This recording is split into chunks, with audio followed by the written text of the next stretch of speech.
এই গাইস, কি অবস্থা সবার? আশা করি সকলে ভালো আছে। তো আজকে ডিউটি করে আসলাম। ডিউটি করে এসে ছোটখাটো একটা ঘুম দিয়ে উঠে ছাদে এসে বসলাম এবং চিন্তা করতেছি দুপুরে তো খাইতে হবে না, তো রান্না তো করতে হবে। তো ও যে গতকালকে মাংস কিনে নিয়ে আসছিলাম সেটা রান্না করবো। চলেন রান্না করি এবং দেখাই আমাদের বাসাটা কিরকম, তার সাথে দেখে আমরা কিভাবে থাকি তা আপনাদের দেখাই এবং শেয়ার করি, এবং কি রান্না করি কিভাবে কি করি তাও দেখাই।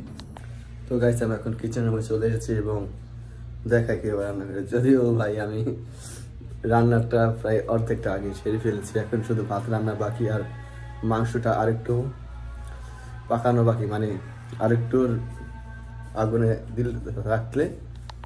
তো চলেন গাইস, আমি কিচেন রুমে এসেছি, এখন দেখাই আপনাদের আমি কীভাবে রান্না করব।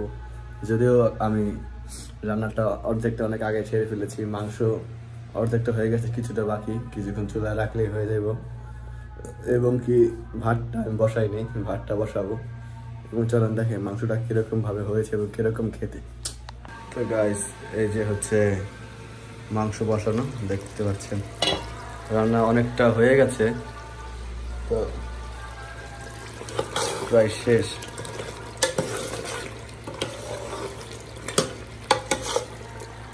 তাই না? তো এখন ভাত বসানো হবে। তো এদিকে একটা কথা যে আপনারা মনে করতে পারেন যে ছেলে হয়ে কি কেন রান্না করছে, তো লজ্জা লাগে না, হ্যান ত্যান এগুলা। ভাই বিদেশের বাড়িতে আপনি পরিবারকে কোথায় পাবেন? এদিকে আপনার পরিবারকে কই পাবেন যে পরিবার আপনার রান্না পারবেন? এমন তো না যে বাংলাদেশ থেকে কোরিয়ান সার্ভিসে পাঠাই দেবো, তাই না? এদিকে নিজের রান্না নিজে করে খাইতে হইব। আর আপনার যে হোটেলে খাবার, হোটেলের রান্না কি ঠিক না ভালো সেটা আপনারা জানেনই। নিজের রান্না নিজে কষ্ট করে গেলে খাইতে ভালো হয়। যদি কোনোদিন দেশে যাই তাহলে না হয় পরিবার রান্না খাইবো, তাই না? তো এখন ভাত বসাবো।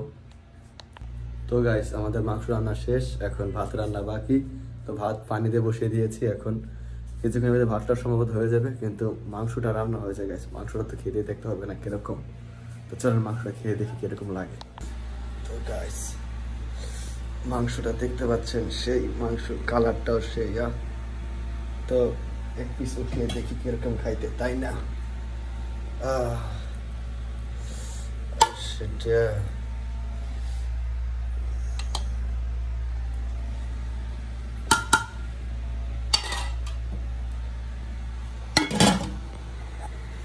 তো গাইস, মাংস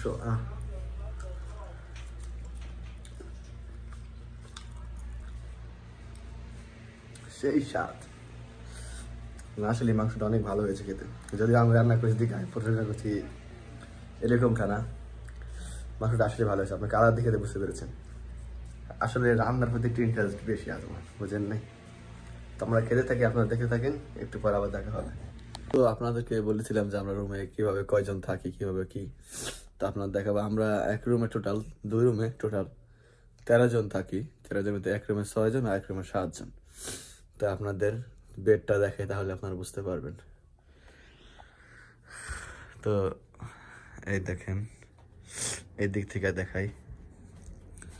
তো এই বেড দেখছেন, উপরে নিচে একজন, উপরে একজন, ওটা সিঙ্গেল, উপরে একজন নিচে একজন, আর এই যে একটা, ঠিক আছে? তো মূলত ওই রুমে তালা মারা, ওই রুমে লোক নেই, কারণ ওই রুম আমার আলাদা রুম। আমার বেড এইটা। তো এদিকে বসে আছে, কিছুক্ষণ পরে ডিউটিতে যাবো, ডিউটিতে যাইতে হবে। তো যেটুকু পারছি ততটুকু ভালো হয়নি জানি, তারপরেও ভিডিওটা যদি ভালো লাগে অবশ্যই বলবেন। আর যদি ভালো লাগে তো অবশ্যই ফেসবুক পেজ এবং ইউটিউবটা সাবস্ক্রাইব করে দিবেন।